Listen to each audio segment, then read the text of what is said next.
Ասկրանում է երեխաների նպաստին, գիտենք, որ ժամանակ երրորդ հաջորդ երեխաների դեպքում շապաղում հասրել, հիմա համահարթեց բոլորն այն ժամանակ դա բացատրում էր նրանով, որ խրախոսքի երրորդ և հաջորդ երեխաները հիմա կանոնախար նպատակ ունեն համահարթեցման և որ հենց առաջի երեխաներին 4 երեխաներին 6 երեխաներին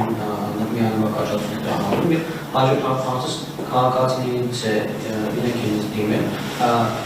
խոսքը ամուսնալի վարկերի ծրագրին ասում են, որ ԱՎԱԿՍ-ի կազմակերպության ունեցած պարտքերը և չեն կարողանում փակել այս միջոցները, այս ծրագրի միջոցով, որովհետև տարբեր խնդիրներ առաջանում ԱՎԱԿՍ-ի կազմակերպության չգոյության հետ կապված ու մարդիկ նույնն այդ ցուցակին չեն կարողանում դուրս գալ Շնորհակալություն հարցերի համար, սկսեմ առաջինից, տեսեք,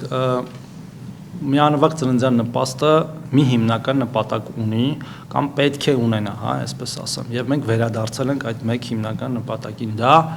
ծննդյան շուրջ, ծննդյան ժամանակ, նախածննդյան կամ ծննդից ինչ-որ ժամանակ հետո ծախսերի փոխհատուցումն է կամ մեղմումն է, երեխայի ծննդով պայմանավորված եւ այդ ծախսերը որևէ կերպ չեն փոխվում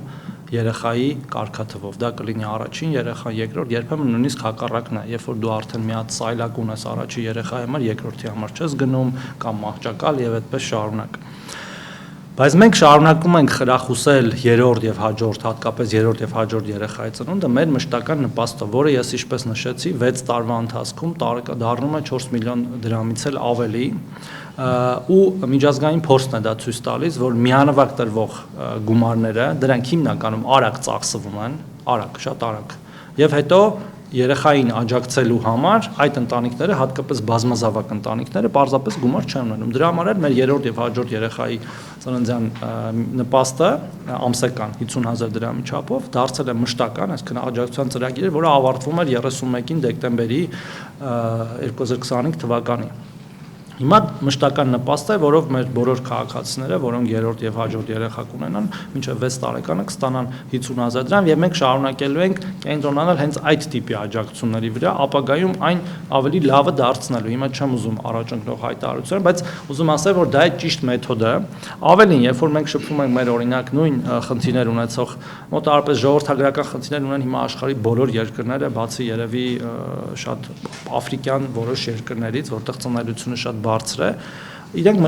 ծրագրեր են իրականացնում, որպեսզի խթանեն ծնելիությունը։ Ու երբ որ օրինակ ես իմ գործընկերներին օրինակ Արևելյան Եվրոպայում հարցնում եմ, դուք ինչ եք տալիս ձեր ինչպես եք խթանում, իրենք ասում են, գիտեք, մենք տալիս ենք օրինակ մի ծնված երեխային 10,000 եվրո, ասում եմ, լուրջ,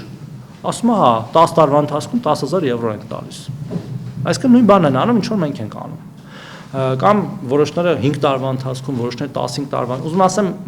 մեխանիզմը դա պետք է լինի, այսինքն մենք քիչ փող չենք պատրաստվում ծախսել դրա վրա, բայց պատրաստվում ենք գումարը ծախսել այնպես, որ դա իրոք ծախսվի երեխայի խնամքի, մեծացման եւ ընտանիքի աջակցման վրա, ոչ թե պարզապես այդ պահին, եւ ես չեմ ուզում վատ օրինակներ բերել հիմա, երբ որ այդ գումարները հաճախ դառնում են պարզապես գումար աշխատելու միջոց, ու մենք ցավոք սրտի շատ բազմազավակ ընտանիքներ ունենք 5+6+ երեխայով, որոնց մեծ մասը գտնվում է մեր անապահովության համակարգում, մեծ մասը։ Ծնելիության աճը շատ գլոբալ խնդիր է, ընդհանրապես ժողովրդագրությունը եւ միայն այսպիսի գործիքներով հնարավոր չի լուծել եւ շատ ակադեմիական մեծ բանավեճ կա ընդհանրապես հնարավոր է լուծել թե չէ, հիմա չեմ ուզում այդ բանավեճի մեջ մտնեմ, որովհետեւ բոլոր երկրները անում են նման ծրագրեր, մենք էլ ունենք օրինակ երեխա ունեցող ընտանիքների աջակցության ծրագիրը, երբ որ երեխա ծնվելու դեպքում հիպոթեկից ինչ որ գումար ենք տալիս կամ մարզային բնակավայրերում հիպոթեկի կանխավճարն ենք փոխհատուցում, այդ մասով էլ նոր ծրագրեր կունենանք, այսինքն շատ լայն է, նույն 16 միլիոնների ծրագիրն է ժողովրդագրական նշանակություն ունի եւ հաճախ օգտվում են այնպիսի ընտանիքներ, որոնք որ ապրում են մեծ ընտանիքով մեկ տանը, նոր երեխա չեն ունենում, որտեղ տանը տեղ չունեն եւ այդ 16 միլիոնով իրանք հնարավորություն ունեն առանձնանալու նորակառույց բնակարանում առանձնատանը ըստ էության եւ այդտեղ ավելի շատ երեխաներ ունենալու եւ ավելի լավ ապրելու, այսինքն բազմաթիվ են եւ երբ որ մենք ժողովրդագրությանը նայում ենք, ինքը օրինակ նույն ակտիվ ծերացման ծրագրերն են ժողովրդագրություն, երբ որ մենք ասում ենք որ պետքա աջակցենք մեր ավագ սերնդի ներկայացուցիչներին, որ իրենք մնան աշխատաշուկայում, նոր բիզնես ստեղծեն, այդ ամեն ինչի ժողովրդագրության մասն է, որտեղ ցավոք սրտի շատ երկրներ ունեն ծերացող հասարակություններ եւ դրան պետք է առերեսվել եւ դրա հետ պետք է հարաբերվել ինչ որ կերպ։ Երկրորդ մասը, վարկ-սեյեմը, մենք լուծել ենք այդ հարցը ըստ էության, այսինքն առաջի փուլում այդ փակված կամ սննկացած, վարկային կազմակերպությունները չեն եղել փոխհատուցվող բանում ցանկում, բայց հետագայում ավելացրել ենք, եթե ամեն պայման բավարարում է, այսինքն այնտեղ մինչև 1 միլիոն դրամը, 3 տարվա վաղեմությունը, անհուսալիության, աշխատանք ունենալը,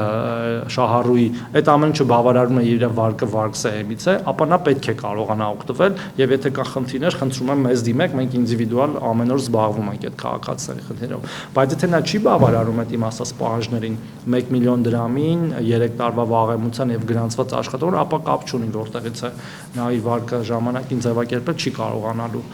օգտվել այդ ծրագրից։